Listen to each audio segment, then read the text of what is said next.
your small business? Like many of us, I'm sure you're feeling it. Business is hard, and now more than ever, you need to have a plan to help your business not just survive, but thrive. And it can happen as simply with thinking with the end in mind. I'm Marcia. I'm a business growth strategist. I've helped tons of small business owners to establish and implement a tangible plan that guarantees increased profitability, guides your growth, and plans for your future exit. Because a business worth selling is also a business worth owning. And I want to share strategies that I've earned and learned with you on today's Profit with a Plan podcast. But before we get started, I have something to share with you. I've put together an insightful Think Outside the Box masterclass. This 15-minute training has been specifically designed to help you learn how to get your business sale ready, even if you aren't thinking of selling it yet. Why now? Join me and find out all the benefits that come with having a sale-ready business. Register for free at scale2sell.biz. All right, I'm excited to have my guest with us today. You guys are going to love this. This is Drew Williams, and he goes by Drew, the Sales Playbook Builder Williams. And he's the founder of, you guessed it, Sales Playbook Builder. And the builder is the simplest, most effective way for founders, entrepreneurs, business owners to create a repeatable and scalable sales engine that runs itself. Is that not the dream life we're looking for? Drew's entrepreneurial journey began when he quit his six-figure sales job to pursue the life where he was in control.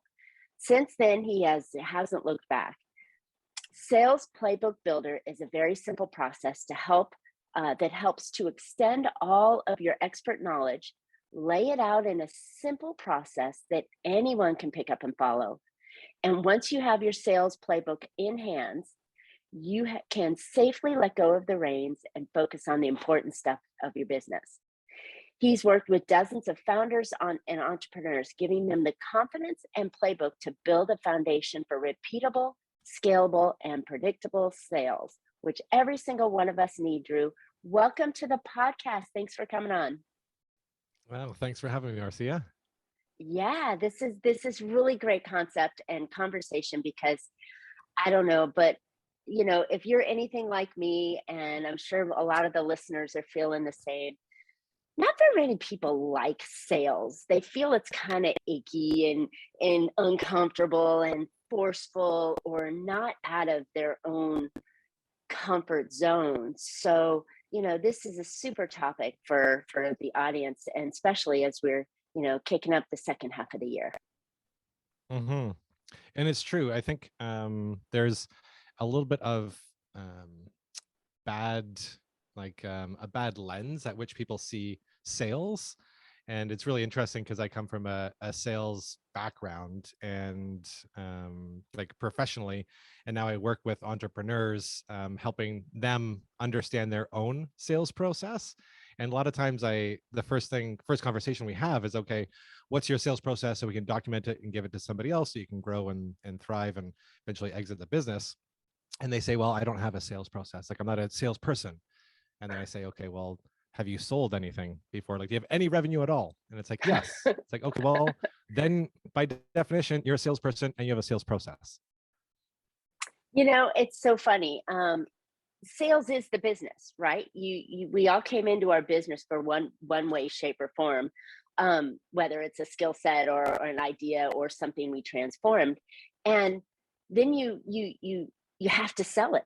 Otherwise, nothing happens. So it is a very, very important part of the process.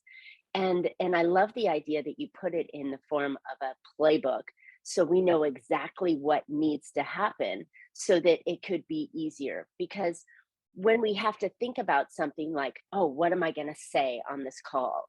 Or what is the offer I'm providing to them? And if I have to think about it, then I'm stuck in that head rather than engaging and building that relationship with the potential client.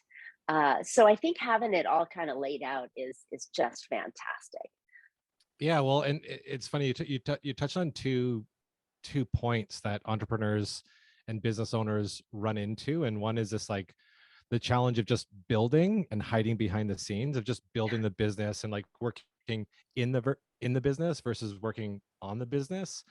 And it's really easy for us as entrepreneurs to just say, okay, well, I'm just going to update the website. I'm going to make this copy a little bit better. I'm going to reach out to somebody so I can maybe do this and that. And there's just all these things that happen. And we forget that we're supposed to create revenue. That's what a business is all about. And it's easy to hide behind because sometimes it's more interesting for us because we're not natural sellers, to just do the creative part and the fun stuff and the interesting stuff. And it's a detriment to our business because we spend days, weeks, months just working on building these elements that aren't really moving the business Yeah. forward, when if all we have to do is just add in, even if it's just half an hour a day, and just be disciplined. Because when it comes to sales, um, you just have to put in that half an hour a day, 1 hour a day, 2 hours, whatever that looks like for you, but it needs to be consistent and it needs to have a little bit of discipline to it. So there's this like hiding behind, I'm afraid of sales. I just want to like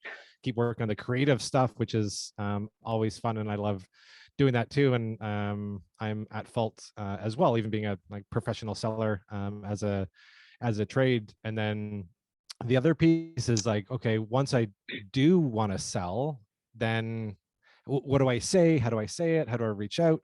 And I think entrepreneurs and business owners forget that like sales is a conversation. And I can tell you right now, after working with a lot of founders and business owners and entrepreneurs, that they are the best salespeople ever, because you're just so genuine. And so you have just this like conviction when you have conversations about the solution or product or service that you provide, because you have such amazing insights and insight into the actual customer, that having a conversation is sales. So thinking about what to say and how to say it and how to reach out here, it's like there's a lot of noise in sales. And so my advice to all the listeners and any business owners out there is, one, get out from behind the building of your Stop business hiding. and just, Stop yeah, and hiding. start having conversations. Exactly. And then Love it. have conversations, because that's the beginning of sales. I love it. And it's so true. The founders of the company, you know, they had the passion to create and walk out and into the world with their own thing, right? And they know it the best. You know, they may or may not know the customer the best, but they know why they're doing everything, and that story behind why we created our business and why you need to listen to us comes from the founder. I mean, you can doctor it up by having a copywriter or a sales professional come in, but the foundational story Yeah. and the reasons and the movements, don't you agree? It comes from the founder as to why this person took this direction. Yeah, well, the first place I start with business owners and founders, and the reason I did this is because it was a huge value when I was a sales rep working directly with the founders and entrepreneurs, was just unpack your founding story. Like, what is your why? Why did you start this business? What is your passion? Why are you doing this? What's the big picture? Mhm. Unpacking that and getting that documented and out of your head, because when you have sales conversation, I remember my one of my, I think it was my few years ago when I was working at this it was a technology company based out of New Zealand, and I was selling here in Canada. And so I was remote, I was all by myself. And so I had basically had to take what the founder was doing and the success that they were having in New Zealand and Australia, download it into my brain, and then start being him essentially here with my own little flair. And the best thing I did was I had like a ton of conversations with him, the founder.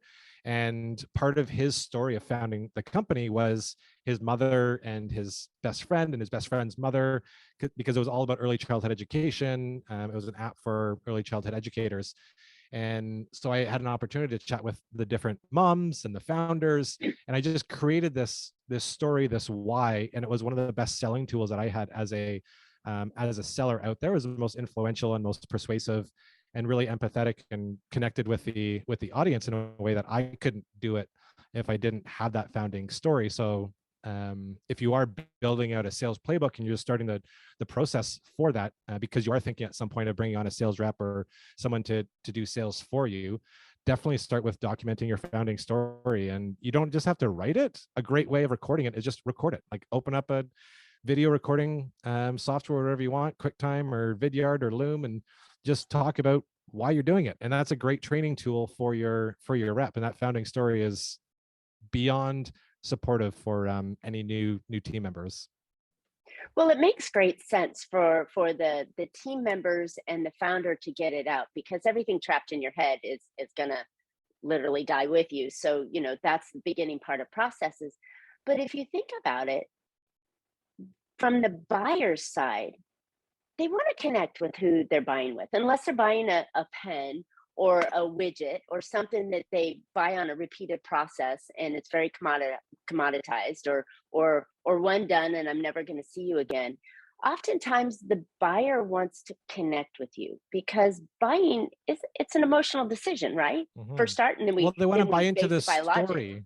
Yeah, they want to buy into the story, and even like commodities are starting to share their story. Like I'm a big foodie. I love food, and I'm love cooking. Like you can find me at grocery stores and farmers markets on weekends, and even at the grocery stores, you start seeing this sustainable traceability of the fresh fish, and then canned tuna, which is $1, $2, $3 a can.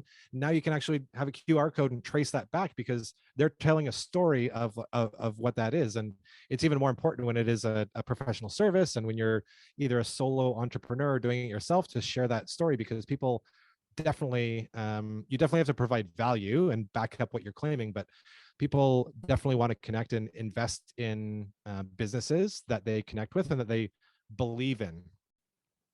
100%, and I think that's it, because you said it several times. Connect, right? And the only way they can connect is by the visuals you put out, which is kind of, single dimensional, or the story you tell out as to why you're doing this, and why they should buy from you, in that same story. That connects them to it, and that's where you get the loyal customers. So I think that it's a great idea. And it's not hard to do. We already, as founders, we already know this story. So why not just get it out there and practice it a little bit of ways? So I talk frequently about why I focus on the end in mind with the business, and how that creates a great business going forward. But I focus with the end in mind because I watch both of my parents. They both had two separate businesses, and mom even had an opportunity to sell. She didn't sell and left like close to $1 million on the table, and ended up, after 2008 and 2009, she ended up closing her doors with nothing. And so, that's the reason I focus on that path. But if I don't tell people that, then they wouldn't understand the importance of thinking with the end in mind.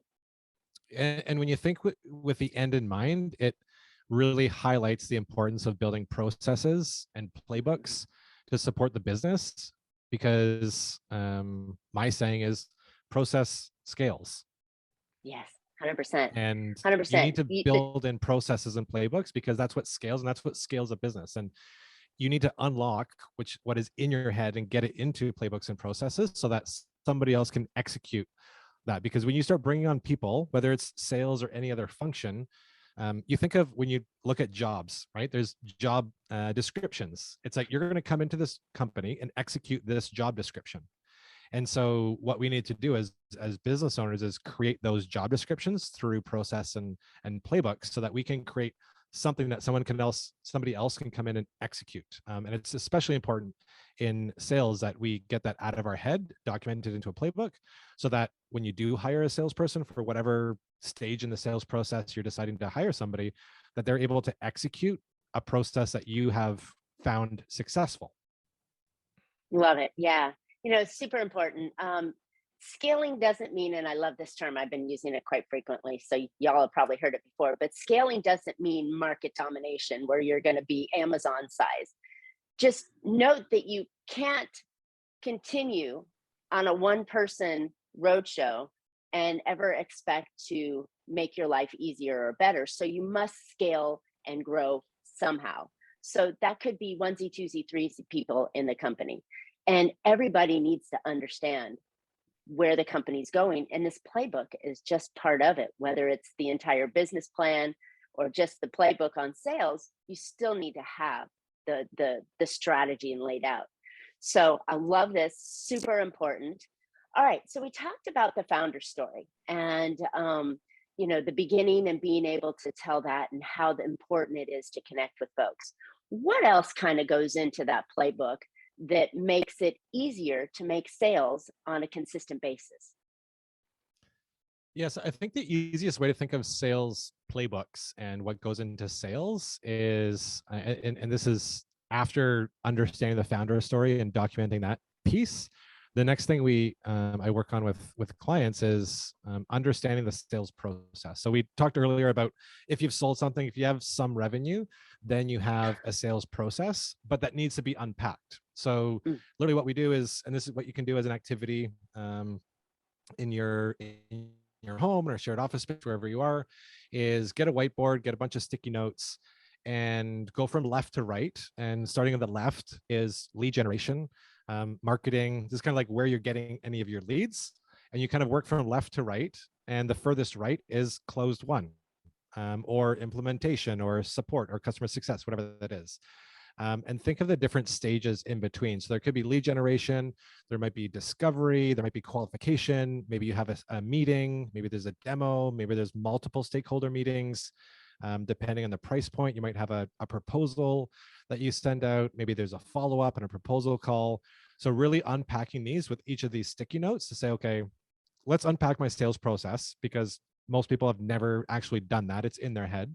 So take the Yep. sticky notes, go from lead generation to closed won, write down every single step of the way, and don't leave any step uncovered, because what we want to be as meticulous and detailed as possible. So unpacking that from left to right, lead gen to closed won. And once you have that laid out, first of all, I'd set aside half an hour to do that, because it's going to be really insightful to just walk yourself through that process, because you probably have never walked yourself through Never done it. that process. And if you're having trouble, then think about, let's just pick like your last 3 customers or last 3 clients and say, how did I get them to sign up? How did I get them to write me a check, and jump on board with us, and really just unpack that process. So that's the first step, and that's really the framework for your sales playbook. And I would have each of those sticky notes as a chapter or an element in the playbook, and think of, okay, if I were to hand off this piece, like this sticky note, let's say lead gen, or qualification, if I were to hand this off to somebody else, a salesperson, what do they need to know about that particular step, and what sort of resources and support can I give them that would help them during that process? So if you had, let's say your lead gen was, you had a lead magnet on your website, you did some paid ads, they're coming through there, you get some leads that signed up, and you want to hire a salesperson to qualify them because you want to have the meetings. So they're doing qualification. So maybe you have a qualification checklist, maybe you have common objections and how to handle those objections. So those are some elements that you can just start building out to create your sales playbook. But that framework is essentially those sticky notes from lead gen to closed won. It's so simple, but yet so detailed, and at the same time, completely forgotten, right? I mean, nobody's laying out step by step by step by step of what they do. They just kind of react their way through it, right? And hope for better sales. And I love the idea because I'm super, I'm a planner and designer and laying it all out. So that makes total sense to me and gets me excited, because then I can think, well, if I'm making if I'm making it through 10 sticky notes and I've got a 20 sticky note plan, and all of a sudden things are dropping off between sticky note 10 and 11, then there's a problem in there too. You can start to analyze and go, oh, well, maybe I need to have a better language, or maybe it's the offer, or maybe it's the way it's being said, or I'm waiting too long. I mean, there's a dozen things that could, Yeah. And a lot pull of up that the is reason. and a lot of that is intuitive as entrepreneurs and business owners, that we just make those tweaks in our heads. But again, when we're selling at any time, like from day one, we have to think of, if we want to grow this beyond a hobby business that we're doing, that we're just jamming up our calendar like for 60 hours a week, with stuff that we're pulling at our heads, and we're creating a business that's really, that we don't want to work on. We always have to think about, how do we replicate this? How do we give it to somebody else to do? And it's really important that you think through each of those steps, to kind of get to that point where what you're saying is like, how do you're able to diagnose, and that's the first step when I think of building sales playbooks is audit, align, assemble, and accelerate. That's my 4-step process. And the Love it. audit piece is that breaking down those different steps with the sticky notes. And in order to accelerate, which is improving the playbook to find out what's working and what's not working and how can we improve it, you can't do that until you just have a baseline and put it down in writing. And once you have that, then to your point, Marcia, this is exactly one of the greatest benefits of having a sales playbook and a defined sales process, is that then you can start going back and diagnosing different elements of that funnel to help improve it in the future for yourself. But also, if you have 1 sales rep, 2 sales rep, maybe 5 sales reps, how are you going to diagnose their progress and their activities? Well, it needs to be put down into a process. So then you can, like you said, narrow down and have those conversations to say, hey, sticky note 6 to 10, we're not doing that well in qualification. We're bringing people in, but they're not really ready for us. So how can we improve that? Love it. Oh my gosh. This is, like I said, it's so simple and 100% forgotten, that folks aren't really doing that. And when we're in the space that we're talking to, we're talking to folks that are, under $1 million or 2, they're really in that growth phase. They're trying the founders probably wearing too many hats and doing too many things themselves. And we're trying to take that business to the next level of sort, and you need to have these systems put in place. And Mhm. since this is the primary system for every single business, whether you're a dentist or an attorney or a plumber or a contractor, or you're selling widgets, you still have a process from where you're taking them from the Yes. first day they see you to the day they say, yeah, let's join on, or even how do we keep them going afterwards. um it's such an important piece and that's why it's like, wow, why isn't everybody doing this? Because it's not fun. I say nobody likes opening up a Google Doc and documenting what they're doing. And like we go back to like what entrepreneurs like doing and business owners like doing. They like doing things that excites them. Nobody wants Creative to. stuff. And this is how you build a document. This is how you build like a playbook. Is you open a Google Doc and call it sales playbook and start writing stuff down of your Mm, process. And I mean, I do this. I have my playbook open. I got a business playbook open that has my sales playbook in there. It's open as a tab when I open up all my tabs during the first thing when I log into the my laptop. And anything that happens during the day that either is a success or that I want to double down on or that works, I copy and paste it and put it into the playbook. And it's messy and it doesn't look great, but at least there's processes that are documented there. And the other great way of documenting your processes is through just like recording them. So you can do a screen share, you can record your if there's a process of, like you're saying, if there's a dentist and they have a process for welcoming somebody and then registering them and doing this, instead of, you don't have to type it all out, you can just do a screen recording or have someone record that, and then that goes into your playbook. But it needs to be part of your culture to like build that brick by brick, page by page, and that's ultimately creates this like bigger playbook and business playbook that allows you to grow. And to your point, doesn't have to be growing to 100 employees, could be growing to like 1 employee, 5 employees. But if you're thinking of getting bigger and also buying back your own time as a entrepreneur and as a business owner, that's the only way to do it, because you need to do things in a way that somebody else can execute them. Love it. Love it.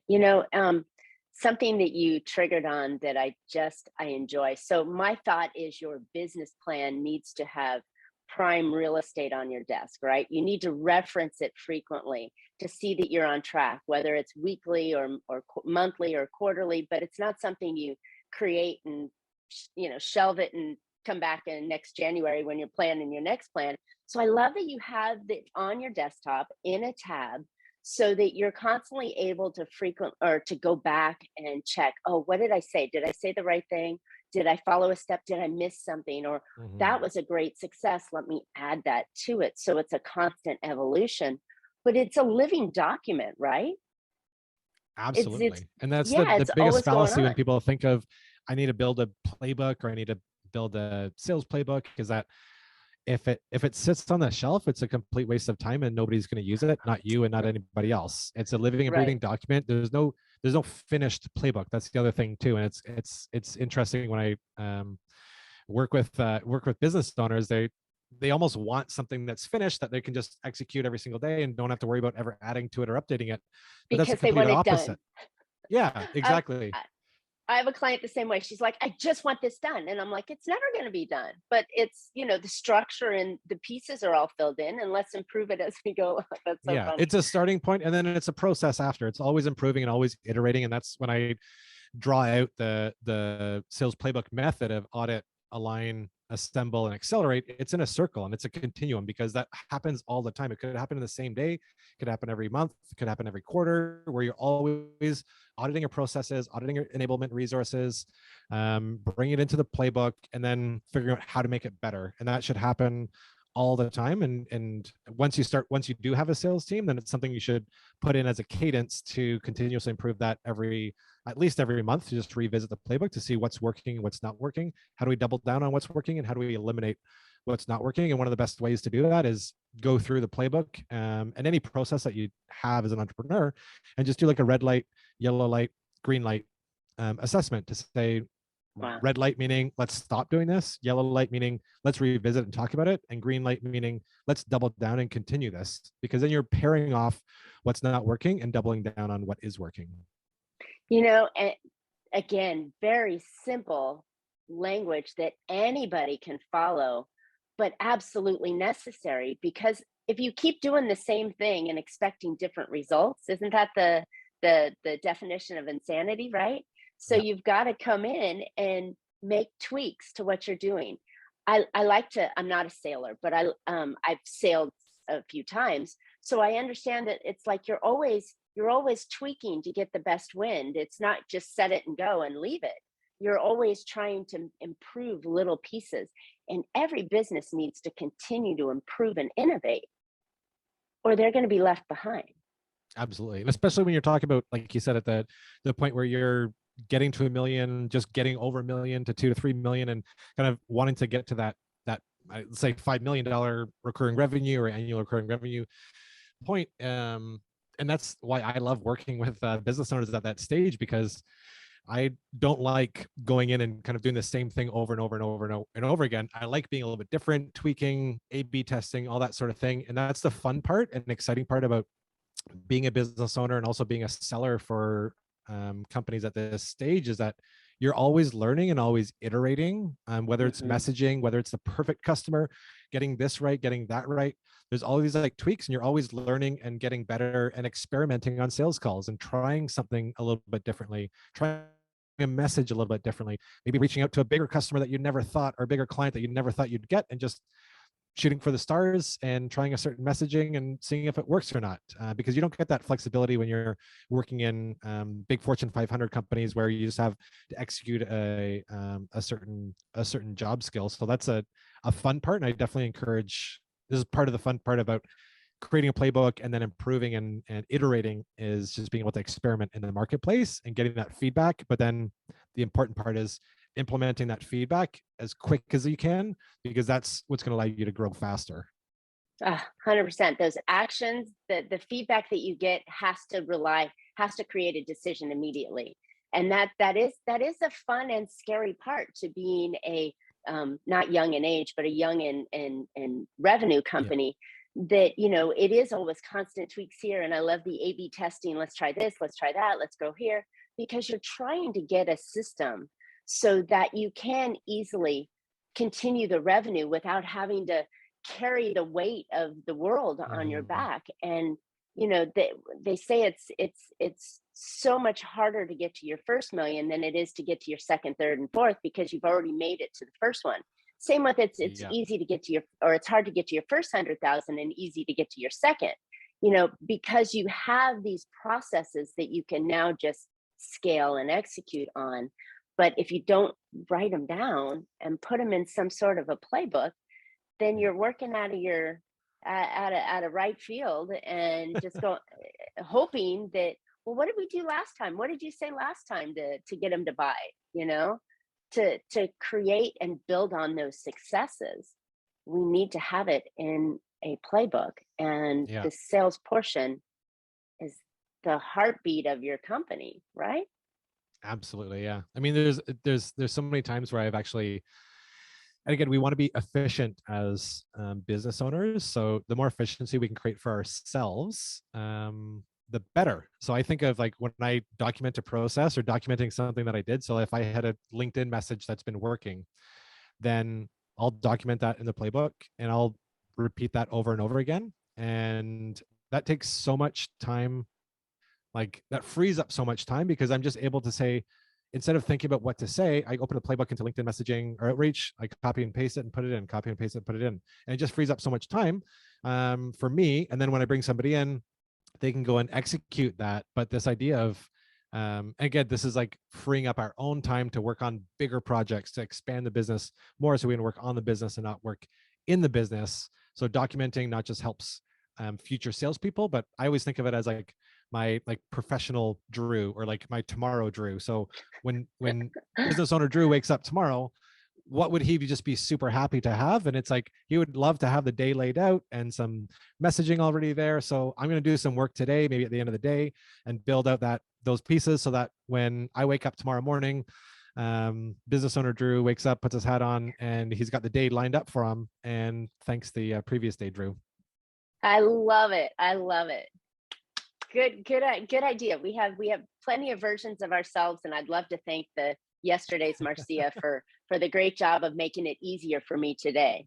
And like I said in my intro, business is hard. If it was easy, everybody would be doing it, Yeah. But you can make it easier by doing stuff like this. So awesome, Drew. This was a lot of fun. Very, very informative.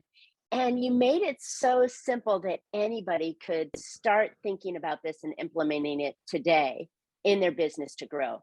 But we know if it was that easy, we'd all be able to do it. So we probably need some help. So where would Mhm. listeners find out more about you and how they could get some help in laying out their sales playbook?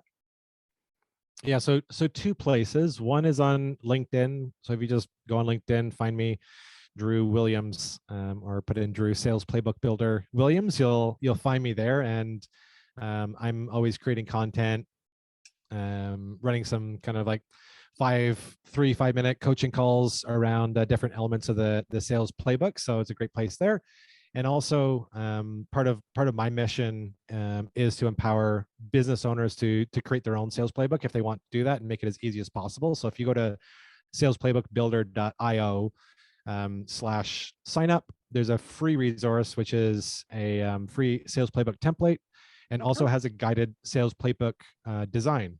So I walk through the three core elements, which is attracting your perfect customers, executing a sales process, and scaling the team on there. So there's some coaching as well as templates in there too. So I'd say those are the two best places to find me and really get started on your sales playbook.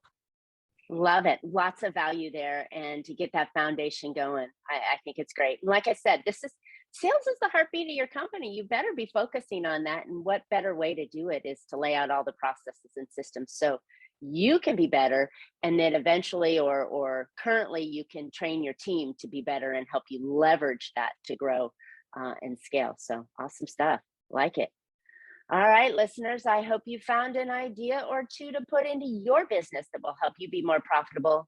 I know I have, and I'm going to go do some of that training as well. So don't forget, now more than ever, it's important to build your business like you want to sell it. Don't forget to register for my free 15-minute training on how to get your business sale ready, even if you aren't thinking of selling it yet. There are tons of benefits to having a sale ready business, like more freedom, more money, and an easier to run business. So go register for free at scale, the number two, sell.biz.